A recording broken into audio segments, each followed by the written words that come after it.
আসসালামু আলাইকুম প্রিয় দর্শক, অন্য মঞ্চের আলাপচারিতায় আপনাদের সকলকে আমন্ত্রণ জানাচ্ছি। দর্শক, অনেকদিন আগে আমি আপনাদের বলেছিলাম যে তারেক রহমান দেশ ছেড়ে পালাবেন। মানে তার যা অবস্থা এখন, তাকে দেশ ছেড়ে পালাতেই হবে। এখন দেশের মধ্যে আভ্যন্তরীণ অবস্থা খুব খারাপ। এক তো হচ্ছে দ্রব্যমূল্যের চরম বৃদ্ধি, মানুষ অসহনীয় অবস্থায় পৌঁছে গেছে। দেশে বিদ্যুৎ নেই, কলকারখানা বন্ধ হয়ে যাচ্ছে, হাতে অর্থ নেই, আমেরিকার প্রবল চাপ, তারপরেতে ভারতের অসহযোগিতা। এক মাস আগে আমি একটা খবর করেছিলাম, এক মাস হবে, যে 128 কোটি টাকায় দেশটা বেছে দিলেন ইউনূস। সেই সময় আপনারা অনেক কথা আমায় লিখেছিলেন। আজকে কিন্তু সেই আলোচনাটাই আপনাদের দেশে হচ্ছে। আমি অনেক আগে বলি তো, ওই জন্য এখন আমি আবার স্মরণ করিয়ে দিলাম। একটু ব্যাকে গিয়ে দেখবেন আমার ভিডিওগুলো, সেখানে লেখা আছে 128 কোটি টাকায় দেশ বেছে দিলেন ইউনূস। তো এই যে গোলামি চুক্তি, আমেরিকার প্রচন্ড চাপ মাল নেওয়ার জন্য, এদিকে হাতে পয়সা নেই, ভারতের চূড়ান্ত অসহযোগিতা, তারপর হচ্ছে দেশের মধ্যে সেনাবাহিনীর মধ্যে ঢুকে গেছে সন্ত্রাসবাদ। বিভিন্ন জায়গায় সেনাবাহিনীর লোকজন কেউ পালিয়েছে, কেউ মানে গা ঢাকা দিয়েছে, কেউ অ্যারেস্ট হয়েছে। তিনি বুঝতে পারছেন যে কোনো সময় তার উপরে প্রাণঘাতী হামলা হতে পারে। এই অবস্থায় তারেক রহমান দেশে থাকার ব্যাপারে মনস্থির করতে পারছেন না। আমাদের এখানে কূটনৈতিক মহলে যে জল্পনাটা হচ্ছে, শুধু শুধু জল্পনা তো হবে না, কোথাও কোথাও একটা ধোঁয়া তো বেরিয়েছে, খুঁজতে খুঁজতে আগুন বেরোবে। তারেক রহমান দুদিন আগে আপনাদের সেনাপ্রধান ওয়াকারুজ্জামানের সঙ্গে দেখা করেছিলেন। আপনারা খবর নিয়ে জানতে পারবেন সত্য না মিথ্যা। তারেক রহমান তার সঙ্গে দেখা করে তাকে একটা সম্ভবত প্রস্তাব দিয়েছেন। দেখুন, যে খবরটা আমাকে দিয়েছে ভারতবর্ষের বাংলাদেশ দেশ থেকে, সেই লোকটা বিশ্বাসযোগ্য, কিন্তু 10টা খবরের মধ্যে একটা খবর ভুল ঢুকিয়ে দেয়। ফলে অন্যের ওপরে যে আস্থাটা আছে, এর উপরে অতটা আস্থা আমার নেই। কিন্তু খবরটা এমন, এবং বর্তমান অবস্থার সঙ্গে তার এত মিল, যে অবিশ্বাস করা সত্ত্বেও আপনাদের কাছে এই খবরটা আমি বলতে চাইছি। এটা কতটা সত্যি কতটা মিথ্যে সেটা ভবিষ্যৎ প্রমাণ করবে, আমি তার দায় নেব না। কিন্তু যেহেতু খবরটা আমার কানে এসছে, আপনাদের জানিয়ে রাখার দরকার। হয়তো সত্যি হলেও হতে পারে।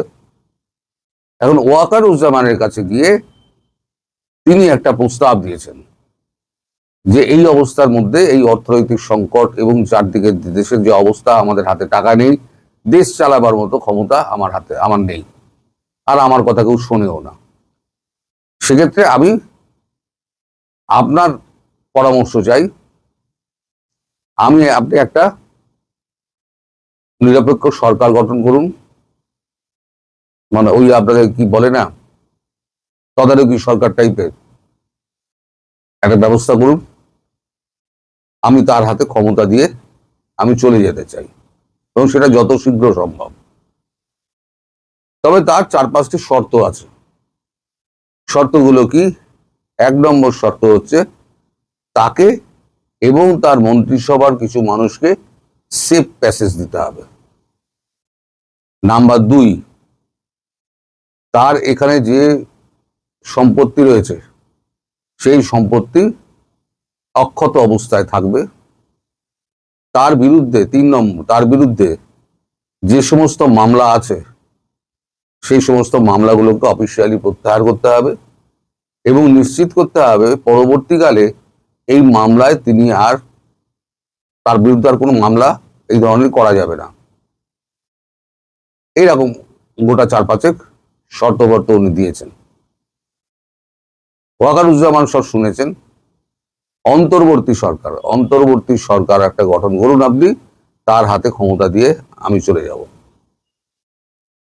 কারণ ইউনূস যা করেছে, বাংলাদেশকে গোলামির জায়গায় ঠেলে দিয়েছে এবং বাংলাদেশের দুর্ভিক্ষের পদধ্বনি কিন্তু শোনা যাচ্ছে।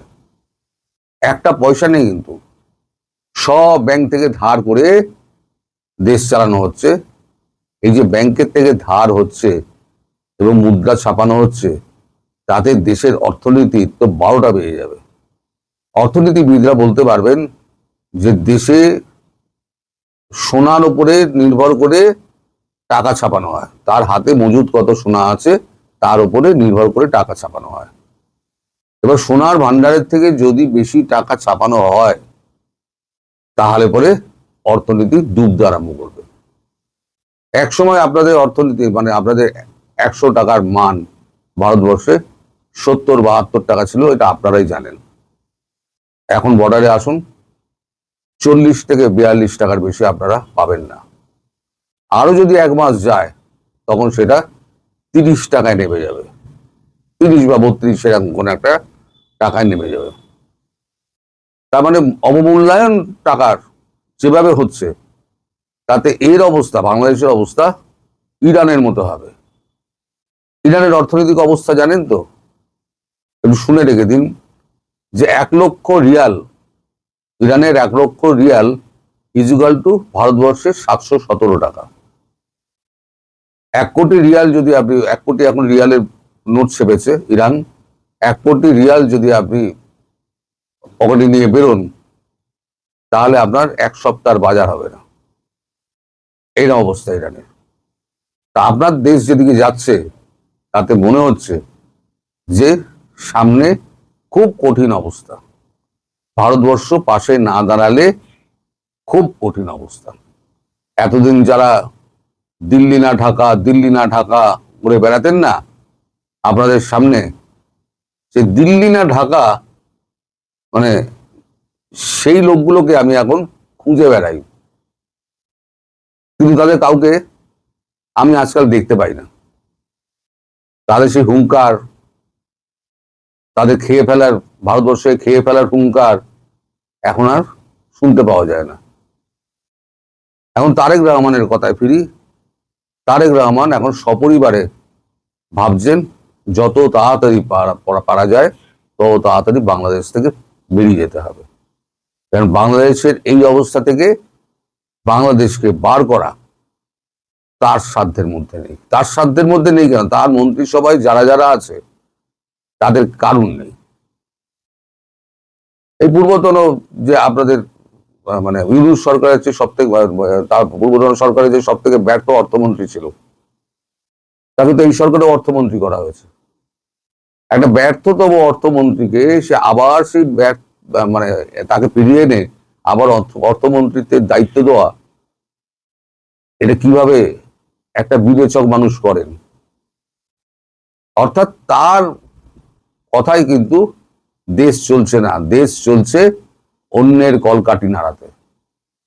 এই অবস্থায় তারেক রহমান বুঝে গেছেন যে তার পক্ষে বাংলাদেশে থাকাটা খুব একটা নিরাপদজনক নয়।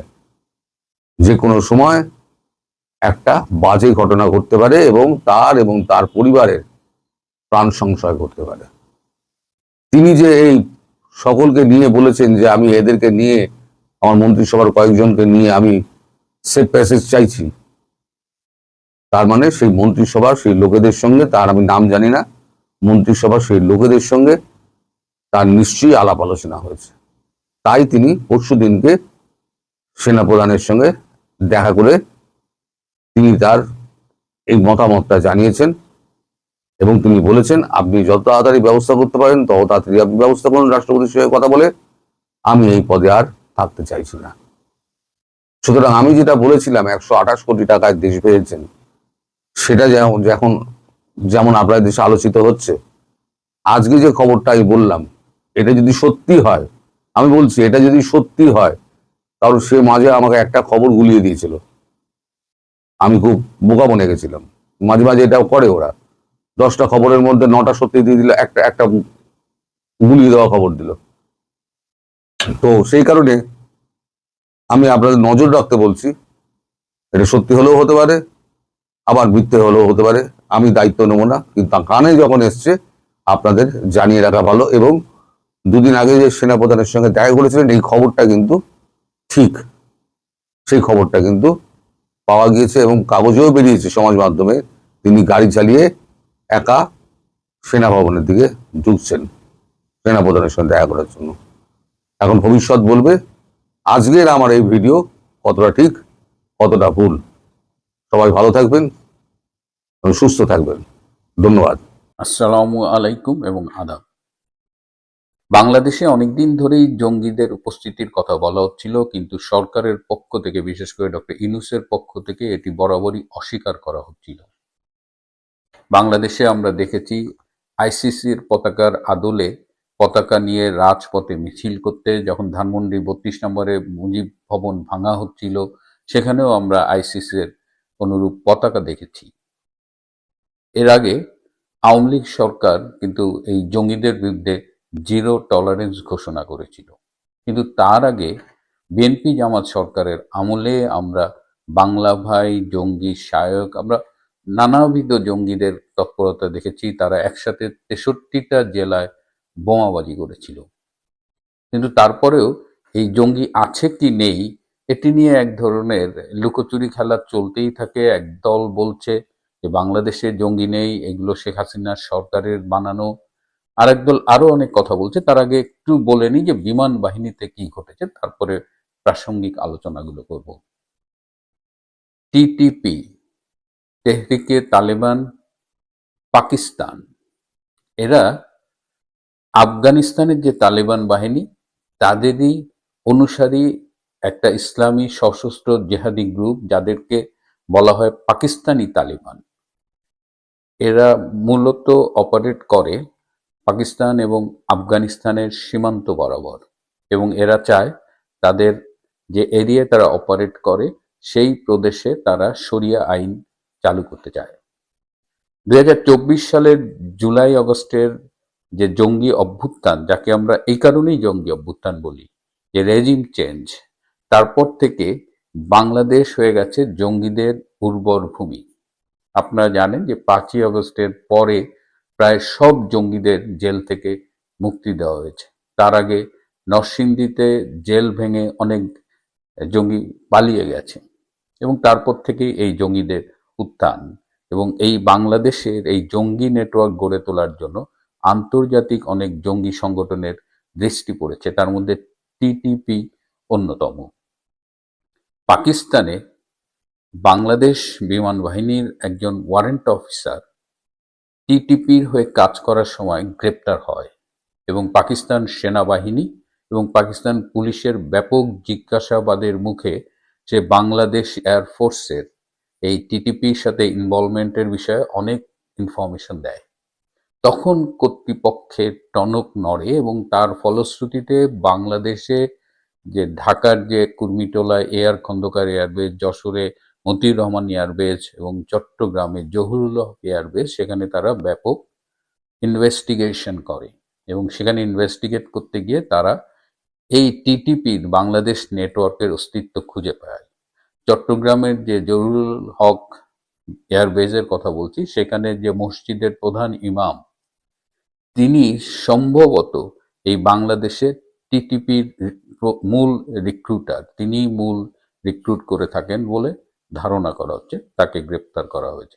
এছাড়া আরো অনেক, মানে 2 জন স্কোয়াড্রন লিডার, 10 জন junior commission officer, warrant officer, নানান পদের এদের গ্রেপ্তার করা হয়েছে। এর বাইরে আরো প্রায় ডজন খানেককে গ্রেপ্তার করা হয়েছে, এবং তাদের ব্যাপক জিজ্ঞাসাবাদ করছে। এর মধ্যে দেখা যাচ্ছে যে 6 জন ওয়ারেন্ট অফিসার বা ওই লেভেলের, তারা তাদের কর্মস্থল থেকে ছুটি না নিয়ে বাংলাদেশ থেকে পালিয়ে গেছে, এবং সম্ভবত তারা কেউ তুরস্কে গেছে, কেউ পাকিস্তানে গেছে, কেউ পর্তুগাল গেছে, কেউ নিউজিল্যান্ড গেছে। তার মানে একটা ব্যাপক জঙ্গি তৎপরতা এই বাহিনীর সাথে ইনভলভ হয়েছে। এখন যে কথা বলছিলাম, যে বাংলাদেশে যখনই বলা হচ্ছে জঙ্গিদের তৎপরতা বাড়ছে বা জঙ্গি আছে, তখন একটা গ্রুপ বলছে জঙ্গি নেই, এটা শেখ হাসিনার সরকারের একটা খেলা, পাতানো খেলা। আবার এরাই বলছে যে এই জঙ্গি জঙ্গি ধোঁয়া তুলে আমেরিকা এদেশে সামরিক অস্ত্র বেচতে চায় বা জঙ্গিদের তৎপরতা কমানোর নামে বাংলাদেশে ঢুকতে চায়। ভারতেরও হয়তো এটা একটা মেকিং গেম, এর ফলে তারা বাংলাদেশকে চাপের মুখে রাখবে, এরকম নানাবিধ কনস্পিরেসি থিওরি দিয়ে তারা আসলে সত্যটাকে চাপা দেওয়ার চেষ্টা করছে। আজকে আমি সিডনি গিয়েছিলাম, আমাদের এই নববর্ষের মেলা আজকে হলো। বঙ্গবন্ধু কাউন্সিল অফ অস্ট্রেলিয়া, এটা অস্ট্রেলিয়ার বাঙালিদের সবচেয়ে বড় মেলা এবং এটা এখন একটা মাল্টি কালচারাল মেলা হয়ে গেছে। শুধু বাঙালিরা নয়, বিভিন্ন দেশের লোকজন এখানে পারফর্ম করে, এখানে তারা আহ, দর্শক হিসেবে বা তারা এখানে আসে, মানে এটা একটা একদম বহুজাতিক মেলা। এবং এখানে অস্ট্রেলিয়ার কেন্দ্রীয় মিনিস্টার, এমপি, বাংলাদেশি যারা বিভিন্ন কাউন্সিলর হিসেবে নির্বাচিত হয়েছে তারাও আসেন। সো এই মিলন মেলায় গিয়েছিলাম এবং আমি একটু আমার বাসা থেকে দূরে এসেছি, তো সারাদিনে প্রায় 650 কিলোমিটার ট্রাভেল করে এই মধ্যরাতে আমি এই শোটা রেকর্ড করছি। তো আসার পথে আমি বাংলাদেশে কাজ করতো, এই বিশেষ করে এই জঙ্গিদের নিয়ে কাজ করতো এরকম একজন রিটায়ার্ড পুলিশ অফিসারের সাথে কথা বলছিলাম। তো আমি তাকে বললাম যে আসলেই কি জঙ্গি আছে, নাকি এই যে কনস্পিরেসি থিওরির কথা যারা বলে যে এটা আমেরিকার বানানো গল্প, এটা ভারতের বানানো গল্প, এটা শেখ হাসিনা সরকারের একটা চাল। তো তিনি নিশ্চিত করে বললেন, এবং তিনি হলি আর্টিজানে যে জঙ্গি আক্রমণ হয়েছিল, হ্যাঁ, সেটি নিয়ন্ত্রণ করতে যে নিজে গুলিবিদ্ধ হয়েছিলেন, তো তিনি বললেন যে বাংলাদেশে জঙ্গিদের বাম্পার ফলন হতো, কিন্তু শেখ হাসিনার সরকার যেহেতু জিরো টলারেন্স ঘোষণা করেছিলেন সেহেতু জঙ্গিদের অপারেট করাটা খুব কঠিন হয়ে গিয়েছিল। এবং শেখ হাসিনার আমলে এই বিভিন্ন বাহিনীর, সেনাবাহিনী, পুলিশ বাহিনী, এদের বিভিন্ন দেশে পাঠিয়ে এই জঙ্গি দমনের উপরে বিশেষ ট্রেনিং দিয়ে আনা হয়েছিল। সুতরাং তাদের জঙ্গি দমন কর্মসূচিটা খুব স্ট্রং ছিল, কিন্তু এই 5ই অগস্টের পর থেকে একদম সেটা আগের মতো নেই এবং জঙ্গিদের অভয় আরণ্য হয়েছে। এবং একটি গুরুত্বপূর্ণ তথ্য পেয়েছি যে মহাখালীতে যে অবসরপ্রাপ্ত সামরিক কর্মকর্তাদের, আর্মিদের যে একটা ক্লাব আছে, রাওয়া ক্লাব, এই রাওয়া ক্লাবে অনেক অবসরপ্রাপ্ত অফিসার রয়েছেন যারা সরাসরি বাংলাদেশে এই জঙ্গি নেটওয়ার্কের সাথে জড়িত, এবং তারা অনেকেই এই জঙ্গিবাদ সম্প্রসারণের শুধু ভূমিকায় রাখেন না, পৃষ্ঠপোষকতাও দিয়ে থাকেন। সো আমার মনে হয় যে যেহেতু বিড়ালের গলায় ঘন্টাটা পরানো হয়ে গেছে, পাকিস্তান বাংলাদেশ সরকারকে বলেছে এবং বাংলাদেশ সরকার এটা নিয়ে কাজ করেছে এবং এটি এখন আন্তর্জাতিক সংবাদ মাধ্যমেও চলে এসেছে। সুতরাং এটিকে আর আড়াল করার কিছু নেই। এই বাস্তবতা মেনে নিয়ে বাংলাদেশে জঙ্গিদের দমন করতে হবে, কারণ এই জঙ্গিরা এরা বাংলাদেশকে একদিকে যেমন অস্থির করবে, অস্থিতিশীল করবে। এই যেমন গত বছর 4 জন বাংলাদেশি পাকিস্তানে গিয়ে পাকিস্তান এই টিটিপি এদের পক্ষে পাকিস্তান বাহিনীর বিরুদ্ধে লড়াই করতে গিয়ে নিহত হয়েছেন। তাদের 3 জনের নাম জানা গেছে, একজন ফয়সাল, একজন রতন ঢালি, আর একজন জুবায়ের। এবং এই 3 জনের বয়স, 2জনের বয়স 22, একজনের বয়স 29। অর্থাৎ এই অল্প বয়সী তরুণদের ধর্মের কথা বলে, জিহাদের কথা বলে এই যে রিক্রুট করছে জঙ্গি নিয়ে, এর ফলে বাংলাদেশ শুধু ঝুঁকির মুখে পড়ছে তা না, আমাদের প্রতিবেশী ইন্ডিয়া, যেটা পাকিস্তানের একটা টার্গেট, যে বাংলাদেশের মাটি ব্যবহার করে ভারতকে অস্থির করা, ভারতে আক্রমণ করা, তো সেই ঝুঁকিটাও কিন্তু বাড়ছে। এবং সমস্যা হলো যে বাংলাদেশে বর্তমানে যে সরকারটি রয়েছে, বিএনপি সরকার, এবং যে বিরোধী দল রয়েছে জামাতে ইসলাম, তারা উভয়ই এই জঙ্গিদের লালন পালনের সাথে সম্পৃক্ত। এমনকি জামাতে ইসলামের যিনি আমির এবং যিনি সংসদের বিরোধী দলীয় নেতা, তার ছেলেও কিন্তু এই জঙ্গি সম্পৃক্ততার জন্য একবার গ্রেপ্তার হয়েছিল।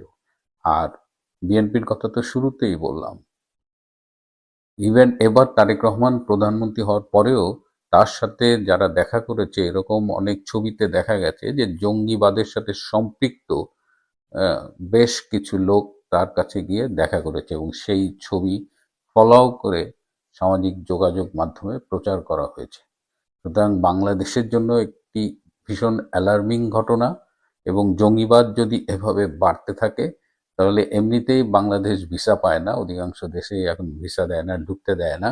এবং বাংলাদেশের নানাবিধ সংকট, বাংলাদেশের কাছে এখন টাকা নেই, বাংলাদেশের কাছে তেল নাই, কৃষক তেলের অভাবে ডিজেলের অভাবে সেচ দিতে পারছে না, সার কারখানা বন্ধ। সো নানাবিধ জটিলতার মধ্যে যদি এই জঙ্গি সম্পৃক্ততা যোগ হয়, তাহলে একেবারে সোনায় সোহাগা, বাংলাদেশকে একেবারে সেই সুদান ইয়েমেন লেভেলের ট্যাগ দিতে পৃথিবী বসে থাকবে না। প্রিয় বন্ধুরা, দেশের জন্য আসলে এই দুঃসময়, এই জঙ্গিবাদের হাত থেকে বাংলাদেশকে রক্ষা করতেই হবে। আজ এ পর্যন্তই। ভালো থাকবেন, সুস্থ থাকবেন, তার চেয়েও জরুরি হলো নিরাপদে থাকবেন। সবাইকে অনেক ধন্যবাদ।